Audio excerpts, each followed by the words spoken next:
Okay, let me tell y'all why last night I told my husband, there's food in the crock pot or you're on your own, buddy. We were out here in the pool spending our evening time together, and he was hungry and he said, hey, you got anything for dinner tonight? And I said, yeah, it's in the crock pot. Now, just so you know, this crock pot's the same crock pot of chickpeas that we had for breakfast over some greens. And he gave me that sad face and he says, well, I had that for breakfast. And I said, well, I thought about that, but I like simple and I'm okay with repetitive with just a little change up, and you want variety. But I'm doing this Mastering Diabetes journey for me. And although I'm happy that you've joined me, and he has, guys, he's like 75% in, I have to stay focused on me. And right now I'm cooking breakfast, lunch, and dinner. Now, there's a lot of simple meals out there, but I've only been doing this for 2 months, so I'm still learning my way, learning how to do things, learning what to have on hand. And I'm okay keeping it really simple. So what I've been doing lately is make a crock pot of something that crock pots overnight, maybe chickpeas, maybe red beans, different spices, different flavors, maybe a vegetable soup.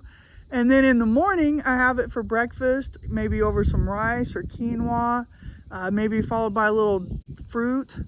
And then I'll take some to work for lunch, and maybe I'll have some of that with greens.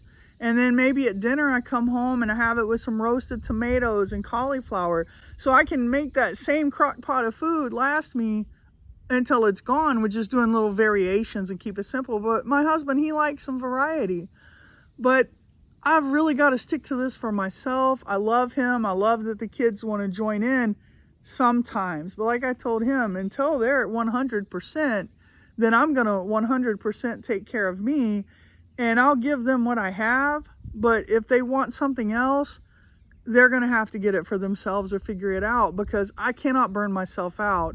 So one thing that I'm definitely learning on this journey is that for my own self-care, I'm having to set boundaries and draw lines that maybe historically I didn't do that. I'd get myself burnt out and caught up worrying about what are they going to eat, or oh, they like variety. He's not gonna be okay with having beans again. But you know what? I'm okay with having beans again. And there's other options. I've got a crock pot of chickpeas right now. I've got a crock pot of red beans. There's a carrot potato soup that I made over the weekend that I didn't love it. I'd made a lot of extra. I historically do not like carrots, but I'm trying to give them a chance. But I had really made extra because we had guests in town. My son likes carrots. My husband likes carrots. And so I thought they were really going to eat this carrot soup. And I made a big old quantity of it. And they're not eating it. They don't love it. It's kind of bland, even adding some spices. They just don't love it. And I'm okay with that. But I made extra to accommodate them. And now they're not really partaking of it. But hey, it's out in the fridge. It's an option. They could have it over some rice or do something. And so anyway, just take care of yourself. Draw those hard lines. Do it with love. I'm doing it with love. But if there's a crock pot and it's got some food in it, that's probably what's for dinner. So if you don't want that, find yourself something else. Talk to you later, guys. Please don't forget to like if you like this, and hit subscribe.